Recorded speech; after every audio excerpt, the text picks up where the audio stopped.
Let your curiosity rise. Matrix webcast, Where the human spirit flies.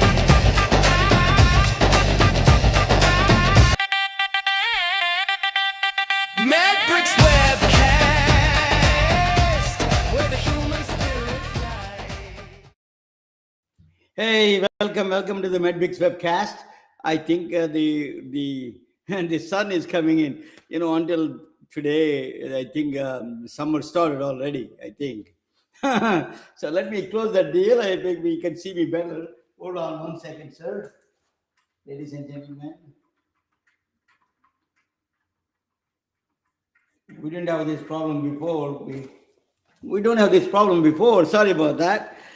This is Ramana Namaraju. I'm the host of the Medbix webcast. I've been doing this one. This is a great journey that I have. My regular co-host Susan Davies could not able to join. She's exhausted with the airports, so she's taking a beauty rest. But I got two wonderful women joining with me today. One of them is my longtime friend, and she's hanging around with me in Silicon Valley, and she moved to Florida. I don't know why, but let me bring her Naseem. I don't know. I don't want to say she is originally from Iran. Let us talk about some of the issue, not political issues, but make sure that their family is safe or not. Welcome, Naseem. Hello, dear Ramana. It's a pleasure to be here, and hello, everybody. We miss you, Naseem, here in Silicon Valley. I miss you a lot. I miss San Francisco, but I cannot complain. Everything in Fort Lauderdale is phenomenal. So I miss, I used to hang around with you in Silicon Valley, everywhere, all the functions. Now, I don't go to that much function. I'm kind of far. Once in a while I go. So Naseem, tell me about what's going on in your life. And, you're the one person who physically met Sam Altman and questioned him, right? Tell me about that a little bit. yeah, First of all, before I start, hold on. Let me ask you, you're originally from Iran. Your parents and family are all safe, right? they are, and my both mom and dad, they're safe. We talk to each other, and we hope that Iran be calm and free again. I came here to further my studies and collaboration regarding sleep apnea and actually breathing during sleep, which as an orthodontist, I can collaborate with my mentor, who is a phenomenal sleep surgeon and ENT surgeon simultaneously. But of course, my love for AI and it's ongoing, and I'm pursuing very closely everything going on with the company OpenAI. And I actually visited the headquarters back in January in San Francisco, and I continue to learn from them and also expand my, being with their tools specifically. Very good.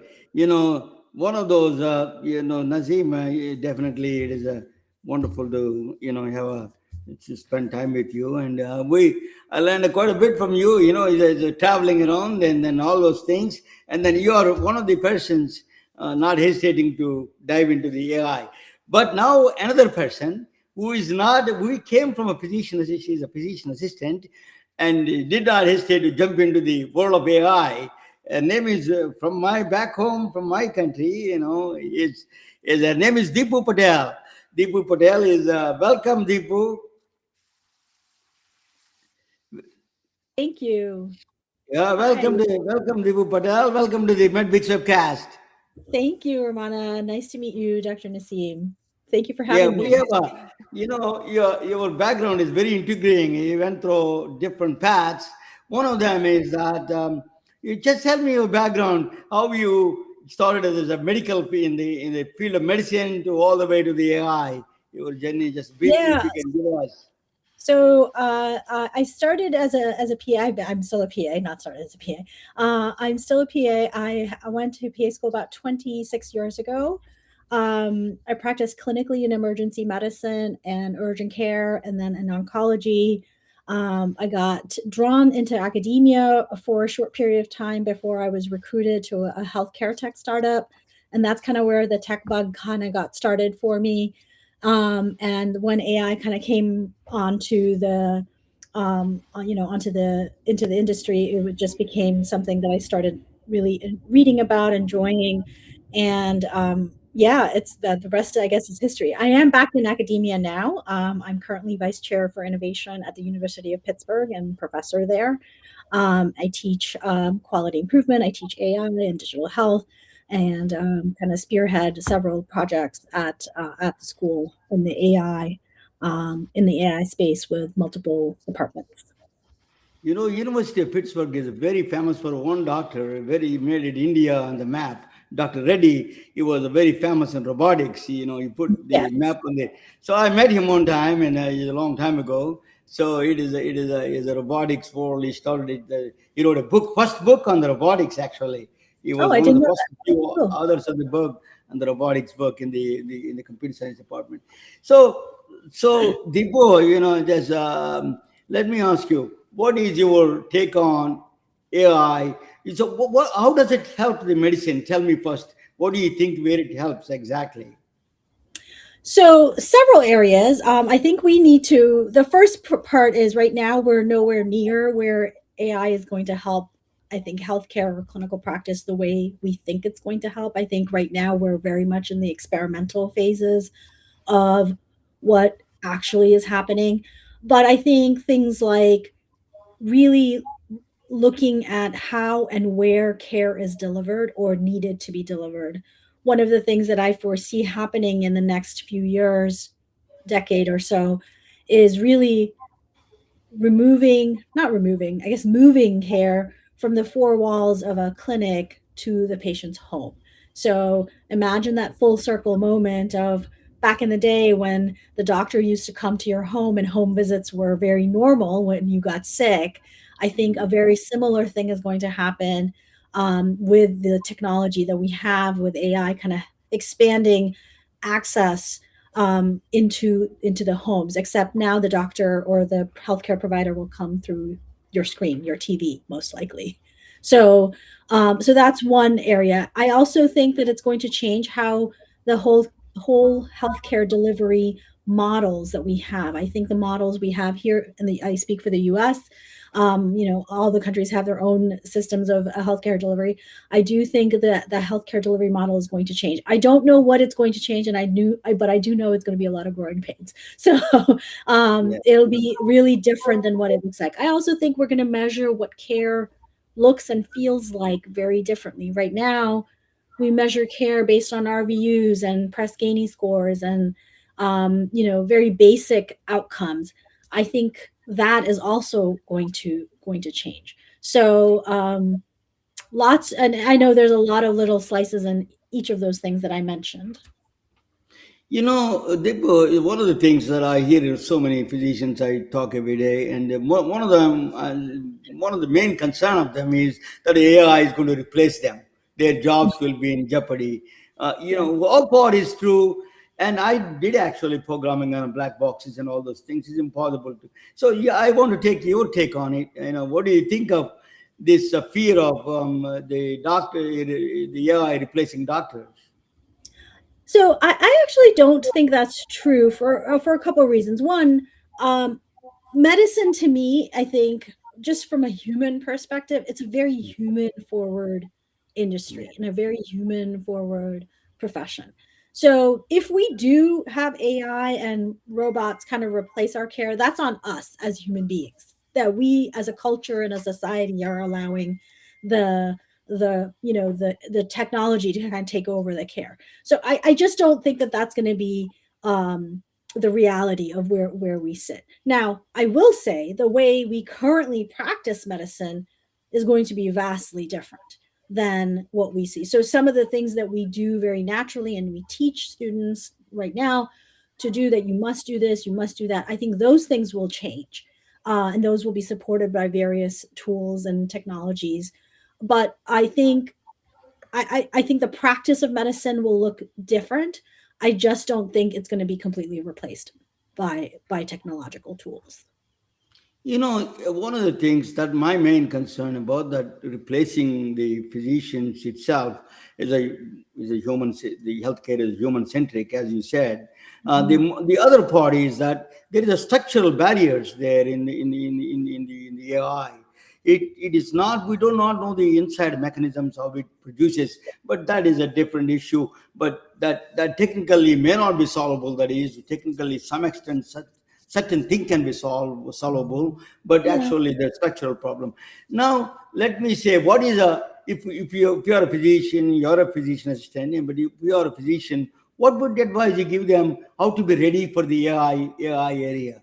What classes? Everybody is rushing towards taking the Stanford healthcare system, Harvard Yes. healthcare system. They're taking all kinds of healthcare. They're running around all over the place. I didn't see much difference what they're thinking is, but tell me anything that I'm missing here. No, I don't think you're missing anything. I think, the classes are great if that's something, if that's how you learn, and that's what you feel like you need. I think there's enough resources out there for everyone to teach themselves. I would consider myself self-taught in this space, even though I've taken a handful of courses and developed courses myself. But I think the what you need is the thing that I think all of us have in medicine, which is curiosity about the subject, and understand some of the foundations of how these models are built, so that when in clinical practice you are asked to use a particular tool or an algorithm to make clinical decisions, you know what questions to ask. And that, to me, I think are things that come very naturally to healthcare providers, right? What's the next question? What's the deeper question? And I think if you can just be prepared enough to ask the questions in a manner that allow you to feel comfortable and trust the tool that you're being asked to use, it'll go a long way in actually strengthening your own confidence in the usage of these tools. And I will say that I come from that space where I don't have all the answers, and sometimes I don't have all the questions that I need to ask, but every day I'm learning something new that I didn't know. And then I have to kind of, put it in my parking lot or my laundry list of things that I need to look up and learn to a certain degree. But I think the curiosity is going to be really important. I often will tell folks, like, you need to kind of almost be a student again, which is sometimes traumatizing to Mhm. folks who are in healthcare. You don't want to go back to school, but being a student of AI, which I see myself as, is a really beneficial lens to look at, because we're never going to have all the answers. It's just to me, I see it as what all of medicine is, which is a lifelong journey of learning and curiosity.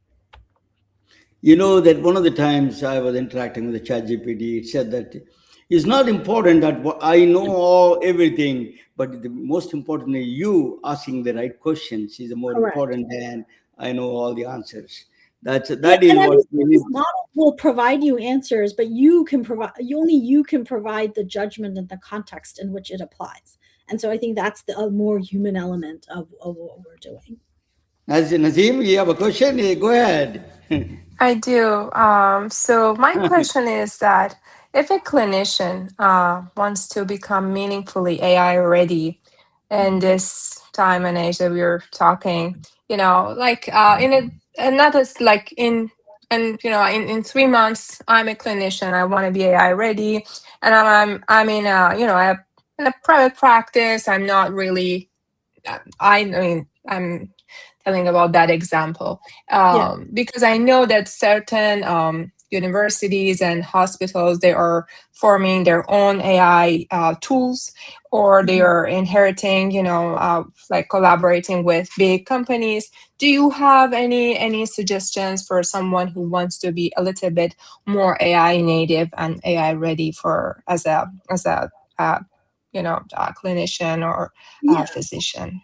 I think that last point where you said, if your organization is kind of rolling out various tools, um, asking to be on the committee that is vetting that tool, asking to be on committees that are forming or creating algorithms internally, to your point, like a lot of organizations are creating, using their own data to create all these algorithms, bringing you that clinical lens or whatever lens, right? Like you may be an engineer, or that you may be interested. Bringing that, I do think it's very important to bring that clinical lens to that conversation.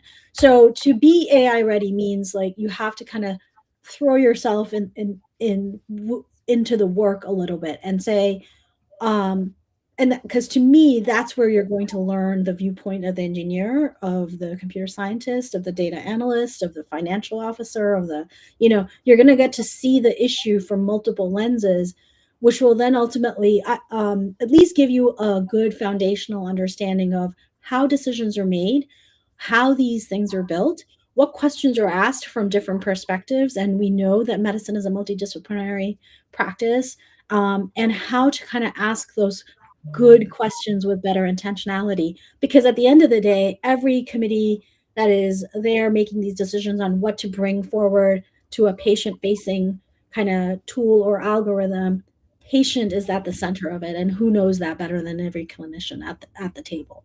So I would say, kind of put your, raise your hand to be on those committees and be part of the process, which to me I think is the best way to learn.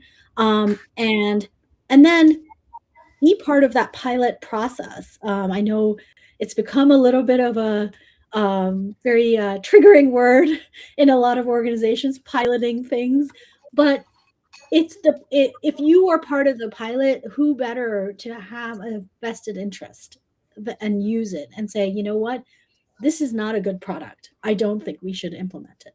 And here's why. And I think a lot of clinicians forget how much value their voice has in these spaces, because you were the ones on the front lines making decisions with these tools for patients and with patients. So at the end of the day, if you don't use it, it's not good ROI for the organization. The question is, you said that it's questions. It's a polymathic background. I'm always proponent of polymaths, Yeah. asking, understanding different subjects, Yeah. because always the medical education is a big, in my view, is a fraud. They're teaching that my father's time and your parents' time or something like that Yeah. is a clinical judgments rather than understanding, using the tools more skillfully. So Mhm. I think, in the new era of the physician education, we need a multi, like a mathematics and physics, that which I propose all the times, and physics, chemistry, biology, arts, philosophy, all of them Yeah. need to be learned. A little bit of exposure to those areas are critical. Is not when you're saying that multiple fields you need to have exposure. Yeah, I think by that I mean more along the lines of, it's important to understand. I'll give you an example. When I worked at the tech startup, I had it was a startup environment. You wore multiple hats. I was the clinical person on the team, but I had to meet regularly with engineering and research and product and all of these other. And they spoke initially when I first started. I felt like they spoke really different languages than what I was used to speaking, right? But then the more you interact with them, they just have a different vocabulary than we do in medicine or in any other profession. They're all saying the same thing. Patient safety is patient safety. It doesn't matter whether you're coming from it from a product lens or an engineering lens or a clinical lens. At the end of the day, so I had to learn to speak their language a little bit, and they had to learn to speak mine. And so, yes, the polymath part of it, like the foundational, the physics and all of that, yes, I agree. And if that's your jam, that is absolutely. I am not a coder. I don't know how to code. But you know what? If someone were come to me and say, I coded it this way and blah blah blah blah blah, at least I could have a conversation with them and say, from my lens, I really wanted to do this. How would you go about doing that? And that opens the door for a multidisciplinary, open-minded, and curious conversation, rather than saying, oh, the engineer didn't do what we wanted them to do. They didn't code it correctly. And so I think it's Respectable. just approach, right? Am I right, Ramaya? Respectfully disagree with you a little bit. I live in Silicon Valley. I don't think patient safety comes. These are 20-year-old. They don't even understand what the health problems are. So this is 20 to 25-year-old kids running around. Even Nazim can tell she lived in both worlds.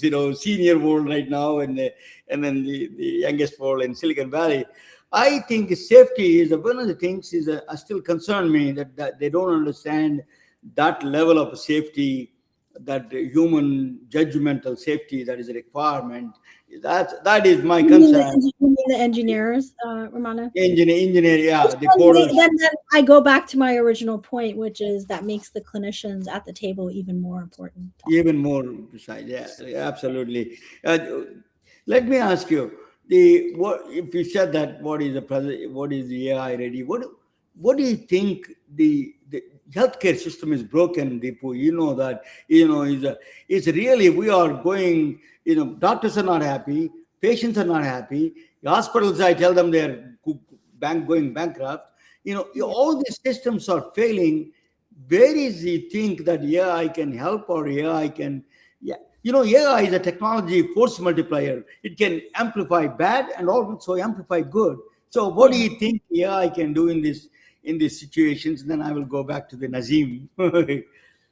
Yeah, go So ahead. Go ahead. yeah, so there are a few things. Oh, you're right. I think it's definitely broken. The system is broken. Right now, I don't think it works for patients. I don't think it works for clinicians. I don't think it works for the health systems. I think across the board, I think it's really, and that's why what I was saying earlier, I think the whole health system is going to completely change in the next 10 years because of some of these tools. I think what these AI tools are going to help us do is really just break it all apart and start building from scratch. But that means that we need to have really strong governance models. We need to have transparency. We need to have explainable AI. We need education around it. We need, oversight. We need very clear boundaries around this. And we are so early in this process, right? From a use perspective, we're 5 years in, even though AI has been around for a really long time, at this scale, it's only been around for 5 years. So we're very, very early in this process. So, how do you fix a system that is so ingrained for well over a decade? We didn't start here, by the way, right? In the US, all right. I mean, the fact that for the longest time, as I said earlier, the doctors came to us as patients for the longest time. It wasn't until I think the 20s or so, 20s and 30s, did we start going to hospitals and doctors as patients. And so I think that evolution is going to start happening more and more as, by the way, adoption increases. And I think this is going to be pushed by patients, to be honest, because I think patients are going to demand that I don't need to come in for my blood pressure check in 2 weeks. Why can't I just send it to you and you tell me what to do? It saves money for parking. It saves climate impact from driving to and from. It saves so much time and money and effort. And so I think I don't have a full answer of how this is going to change, but I do know it is going to change, and it is going to be a really big shift from the way we practice. And I, for one, when I'm a cranky old lady, would really want it to be better because I don't want to drive to get my blood pressure checked for for a 20-minute visit, $20 for parking. So Nazim, tell me what is bothers you in the healthcare? Well, for me, and so in dental ward, we are dentists, and then we go specialize in each disciplines. I myself, I'm an orthodontist, and we try to really, stay focused into our own disciplines. For Yeah. example, me as an orthodontist, I really, I actually forgot how to, for example, prepare a crown or how to really read about, periodontics. I really learned, and they pushed me, so I had to study 6 more years to for my ortho. So all the disciplines, they're working in silos, And I think, and this is the quote from my mentor that, he says that innovation comes out of integration. So it's like back in old days, like those doctors and 100 years ago, they were real doctors. They know everything. They used to know everything about the body and mind and the health and everything. And I do believe with the help of AI, we can, as you also mentioned, Dr. Patel, we can integrate, multiple disciplines together. And I think that's the way that, it's a good thing that we can, with the use of AI, with integration of multiple disciplines, we can see the whole picture. And also, as again, we mentioned, ask better question, the question that we forgot to ask, to be honest. And there are a lot, because especially as I said, in dental world, we are so focused. Like I, as an orthodontist, I'm so focused on tilting one tooth like 1 degree, or mesial or distal, but I forget the bigger problem of the patient. So maybe this is something that we can look forward to. And I personally, I also, with even, simple tools that, they gave everybody in the world, like ChatGPT, I actually, could, learn more about, other stuff. So we have a lot more work to do, to be honest, I think. We do. And in What are fact, your we're not, thoughts? yeah, we haven't even started, I think. I really feel we're at the very early stages, early stages of it. And you're right. I think to kind of go back to what your mentor said about those were the real doctors back then. But you also have to keep in excuse me, keep in mind that they didn't have the depth and breadth of knowledge that we have today, right? Back then, most people lived until they're 40, 50 if you were lucky. Excuse me. Um, so, the amount of knowledge that they had to know, it's not that it wasn't a lot. Of course, it was a lot.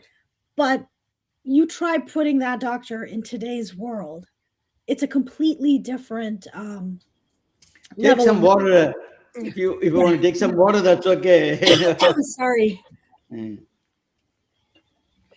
I'm nursing a cold. I apologize. So, anyway, so the amount of knowledge that we have to know. In fact, I was actually on Sunday. I was speaking at a conference, and someone asked, like, "Oh, so if you have, those VR goggles that tell you where to put the leads and all of that, what happens if the VR goggles aren't working? Mhm. And then what?" And I'm like, "Well, you still have to know. It doesn't negate you not knowing. It just makes it a little bit easier so that you can then move on to the next step if there's an Mhm. emergency going." And the example I gave was when I went to school, we had to memorize all of our ACLS, BLS, ATLS algorithms. We had to memorize the doses, the every single one, right? Now and then 10 years later, now they have the cards on every crash cart. So you can just pull up it's VTAC. Okay, here we go. The visual aids were then provided and have become the norm. That doesn't negate us teaching the students that you should know what to do when there's VTAC or VFib on the monitor. I want you to know it, but in case you don't know it, here is the visual aid for you to quickly look it up. So both things can be true at the same time, and I think that's the case with this technology. The the the rate limiting step here is the trust piece, which we are still developing with this technology. And one of the things that I like to say is that change happens at the speed of trust. So once we start trusting these tools, and the way we can start trusting them is by using them and asking the questions, and bumping up against the failures and what it did wrong and what it did right, um, and then moving forward with those. That's how we're going to really adopt them and use them to what they're really meant for. A lot of people are rushing towards the implementing AI nowadays. Everybody was rushing. Where do I put it? There's so much noise and sales talks everywhere. One thing I noticed is that is, for example, before I was part of the electronic medical records revolution one Yeah. time. Everybody said that it's going to solve all the problems. Only thing it increased is the burden on the doctors, a lot of a Yes. documentation burden on them. So in the AI, they say that you can summarize the 20 years of a patient data into 2 pages for the doctor, and it's going to be so easy.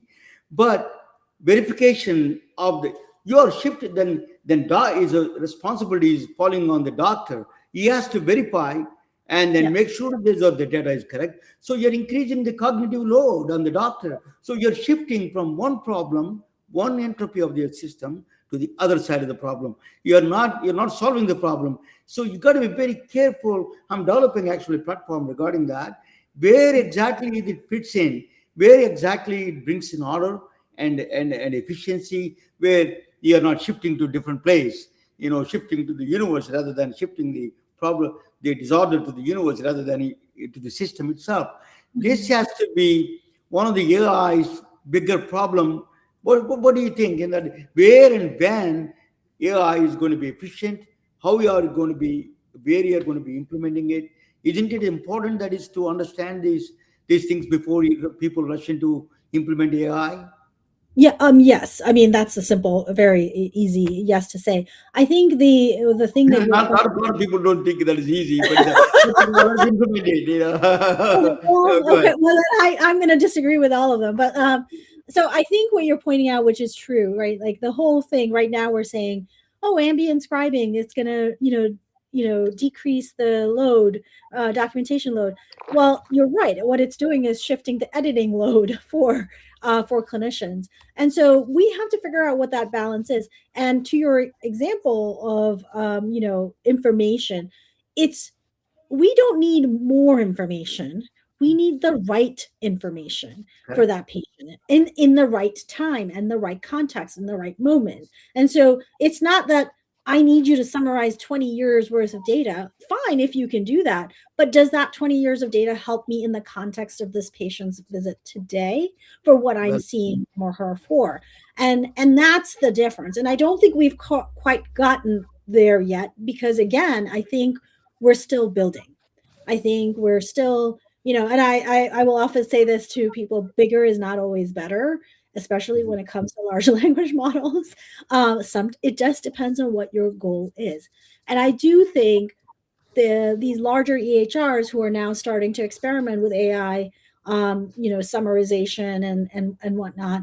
Um, I think it's going to behoove the clinician, and this is one of the examples of how our work is going to change, right? It's not going to replace us, but our work is going to change.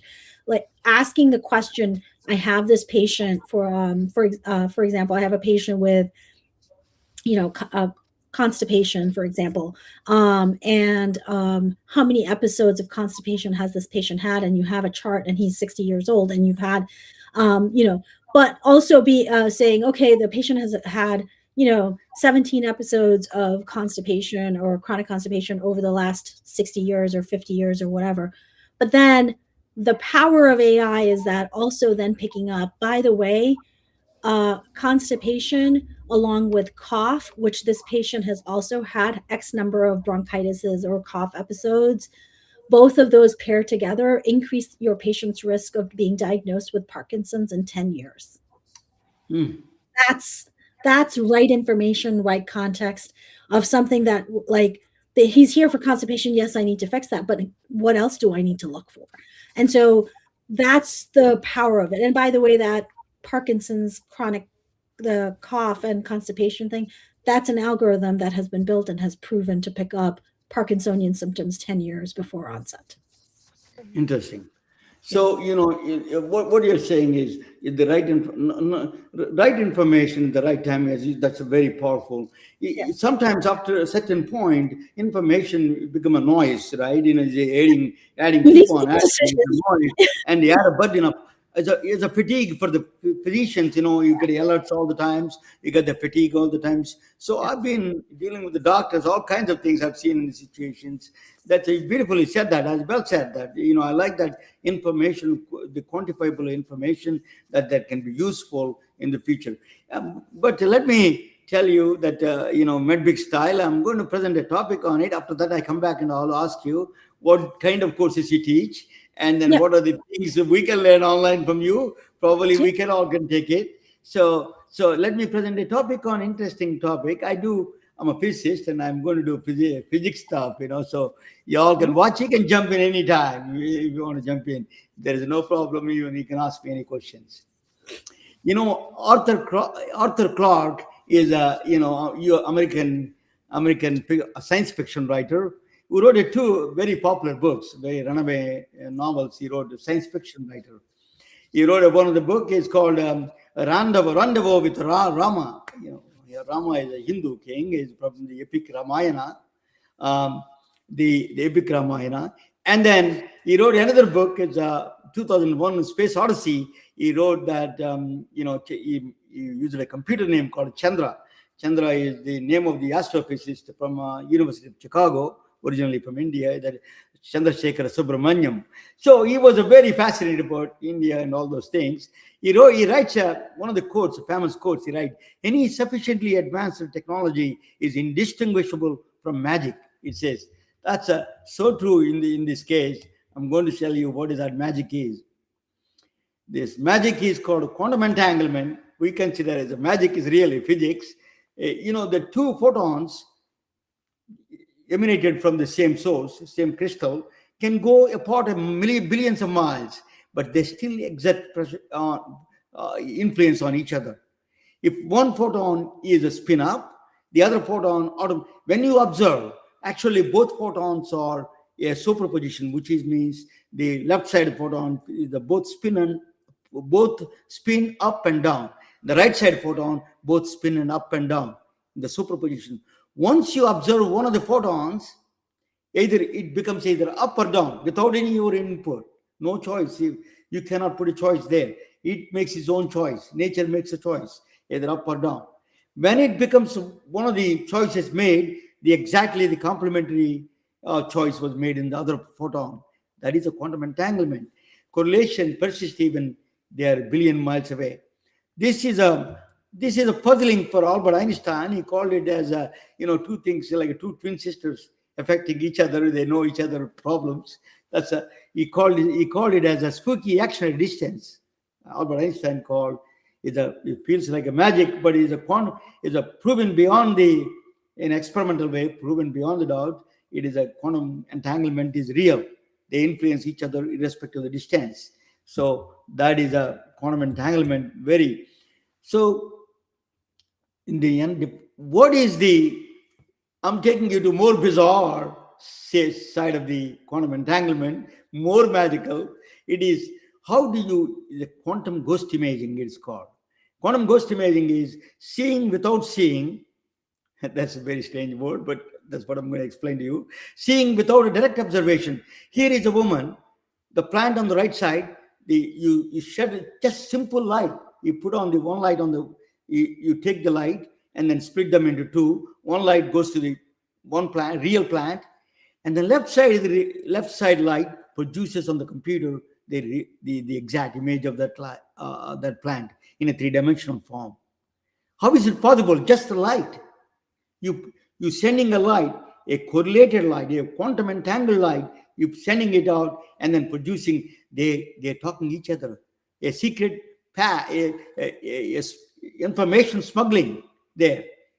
Kind of a information going from one place to other place without our knowledge, with no known communication there.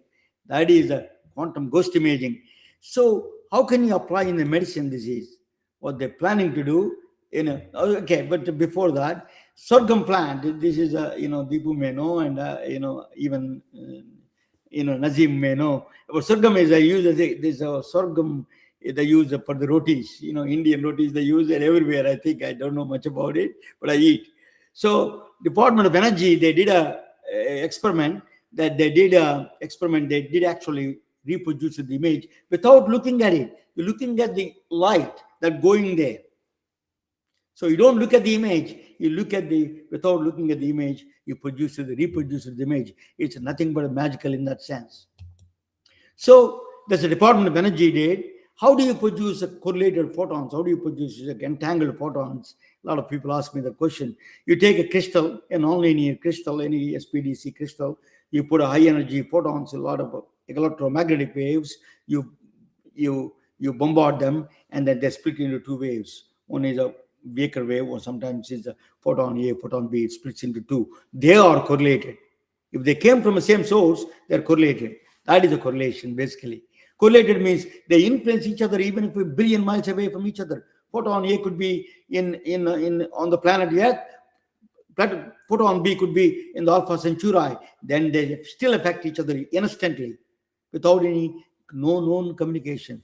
That is a quantum entanglement. So that is the strangest thing we could use in the medical imaging. How could you use that? Ghost X-rays, for example, you can use that ghost X-ray. You can take a correlated two rays, laser beams or light in general. You can send one photon ray, one photon beam is called a signal beam, very low intensity, the very longer wavelength, it has no 1% basically. Then you entangle with other photon. Both are photons are entangled. So one photon goes to the body, very weak photon. It's no radiation, absolutely zero radiation. You can state that is a zero radiation basically. Then other photon, because entangled with other photon, the photon A, photon B, you can multiply, you can use all the forces, all the amplify, everything there in the photon B. You can torture the photon B any way you wanted it. So if you can magnify a million times, you can see better X-ray. Photon A produces a weak X-ray. Photon B can produce a tremendous X-ray without going through a body. The photon B never goes through a body. It produces a better image than photon A. Because of the quantum entanglement, these two are quantumly entangled. That is the medical imaging. The architecture is based on quantum. This is a single photon avalanche diode. This is a SPAD sensor.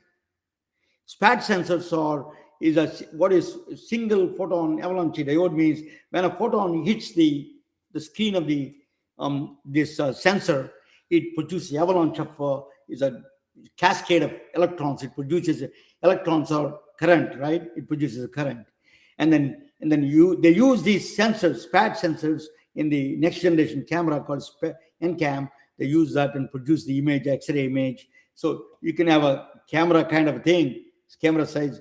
You can produce X-ray images, excellent in the future, at least.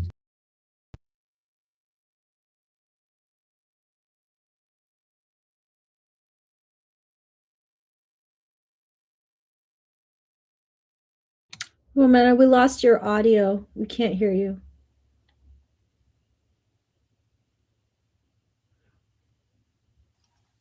You got muted suddenly. Oh. We cannot hear.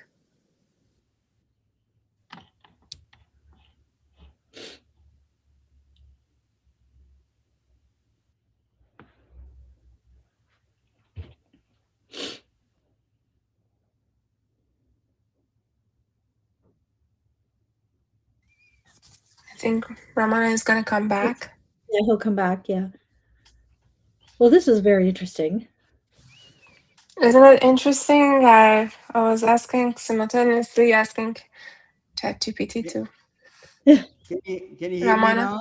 Yes, Very yes. good. Yes. Can you hear me now? Yes. Okay, good. I don't know whether I said that. You know how the ghost X-ray works there? Yeah, Ghost we saw X-ray, that. Yeah. Yeah. You were on the right slide. The next one. Next one, okay. Yeah. That is that sensor, the black one up there if you have an iPhone, you can look at it actually in the back side. There's a small black button there. That is C on the right side, right there. This is a SPAD sensor. SPAD sensor is that it actually, when you take a portrait mode, it produces a micro burst of infrared waves. and then it tells you, it measures the depth of your face. For example, it hits the forefront, forehead, and then it hits the chin, my chin. It can then they go back. They can tell the difference between that timing. It can 1 trillionth of a second. It can measure the difference. That camera, that sensor there, right there in the iPhone. If you have iPhone 12 and up, you can see that sensor. Third one. That is, that is a SPAT sensor. So that sensor is a SPAT sensor is now the photos are optics and sensors and lidar light detection and arrangement, that's the called, that is the lidar plus AI and software. We produce the images through all those combination. Producing images is a very complex one. It does that. We use a quantum physics quite a bit actually. That micro the lidar uses the lidar technology. They use the SPAD sensor produces this depth perception. That is what it is. Is a depth perception you want, you use that sensor. Automatically it uses, you don't have to say that, but when you do portrait mode, it does use the infrared camera. So that is we have it already there. So eventually, what is the goal? The goal is you can produce through QGI, quantum ghost imaging, you can produce three-dimensional real-time, three-dimensional heart, three-dimensional brain. You can produce both of them in a exquisite details.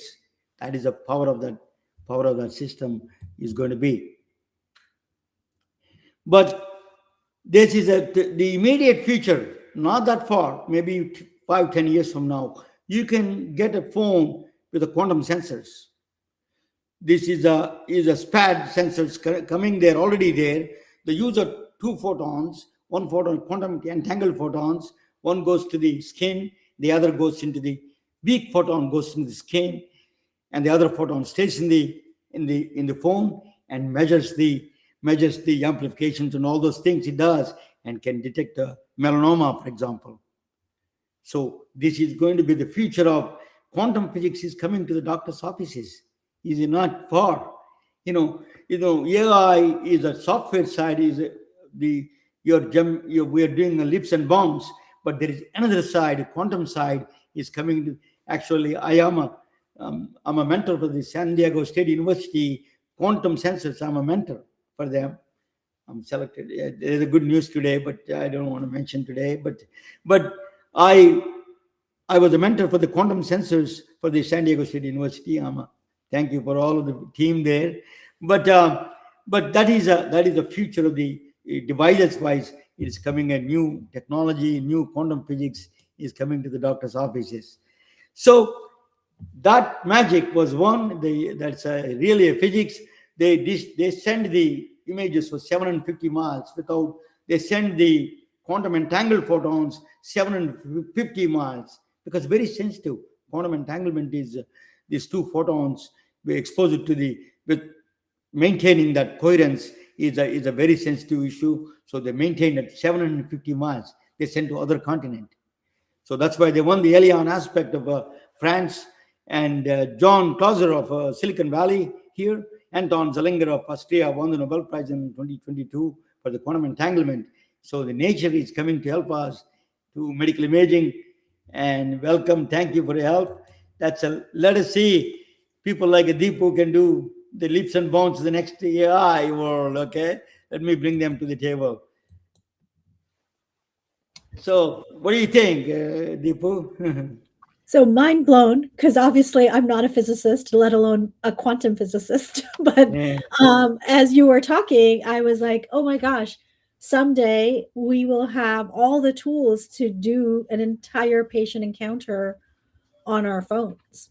Because we already now have, I haven't talked about it. We have AI stethoscopes that patients can buy and have in their home, and beam their heartbeats and lung sounds to us through EHRs. And heck, if we can do X-rays at home, that would be, again, my vision of not needing to go to a clinic and having you seen in the comfort of your own home is more of a reality with that. So that's Yeah. really amazing.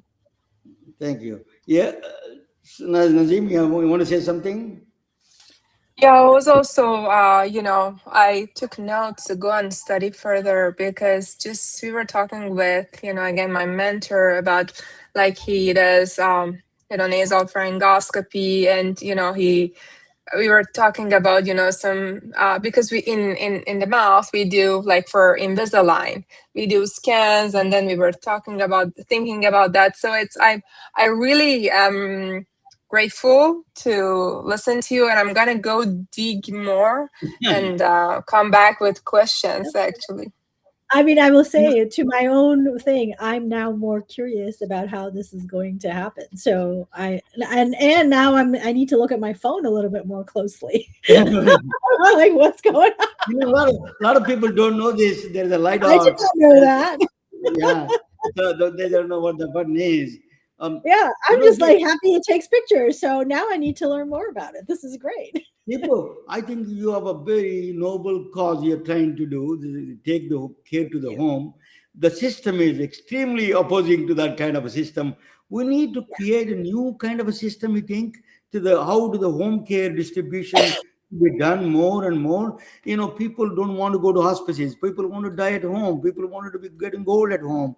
People get, for example, you get sick. Somebody call you antibiotics for you on the phone and just get if somebody they can drop you off the antibiotics. All of them are should be immediate for the care system. Why? What is missing? You think? What do you think you propose? Those kind of things. What do you think, as a professor, as a teacher, and as a AI implementer? Where do you see that first thing is a home care? I love that idea of home care. Tell me about that. How you can implement it through AI and the people, your vision that is about that. I think part of it is, well, most of it I will say it's a people first issue. I think if people demand it, it will happen. The example is COVID. Probably the best thing to come out of COVID was the fact that telehealth was no longer something that was going to take away care. The only thing it did was actually increase access to care and has normalized people seeking behavioral health services and mental health services. In fact, there's such a need for it that those services are getting overwhelmed with it. And to the point of this whole conversation, not just AI but all technology, is that telehealth is not new. It's been there for years and decades, but it took a pandemic for us as a society and culture to realize that it's safe and effective when used in the appropriate manner with appropriate guardrails and governance. And that's what we need to do with all of these technologies. We now have an entire system built around telehealth services. Every organization I know is either building, has built, or continues to build and grow telehealth services. And that's going to become even more so the norm than it already has. I know it's the norm in behavioral health, but it'll become the norm in other areas as well. And so I think the answer is I don't want to build on a broken system. I think we need to just build a brand new system. And I Yeah, think absolutely. telehealth really did do that. We built it's not that the technology wasn't there, it's that the infrastructure wasn't there. And we built that infrastructure in 2 years or less. So imagine what we can do if we do it with intentionality and building a new infrastructure.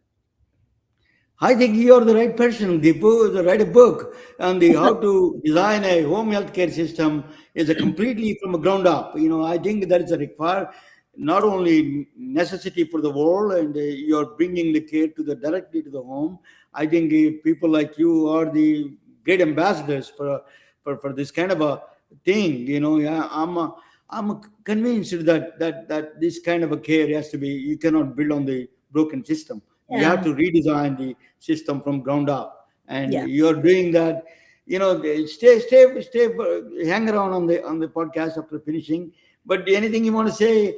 Thank you so much. Is a total. Thank Anything you you. want to say before I close the deal, Nazim? It was a pleasure to learn from both of you, and I look forward to ongoing dialogue in the future and learn more about you and and I want to learn about your book as well, dear Dr. Patel. Yeah, Thank you. It was a Deepu, pleasure. Thank you. Dipu, stay on the line. But Dipu is a wonderful, it's a pleasure and honor. I keep coming back. I think he can shed us so much light on it. I have a very Patel, lots of Patel friends I have. One of the image first friend of mine is Swapna Patel. I want to say hello to her. She was the instrumental in in helping me to design some of those my thinking patterns. Thank you so much. Thank you all. Good night, all of you. Good night.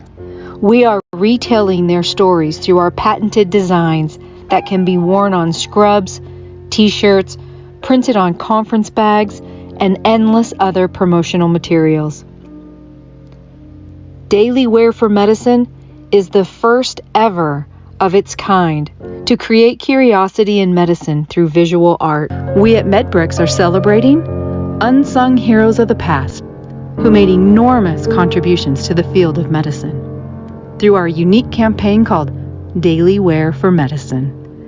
You can wear it, carry it, and give it.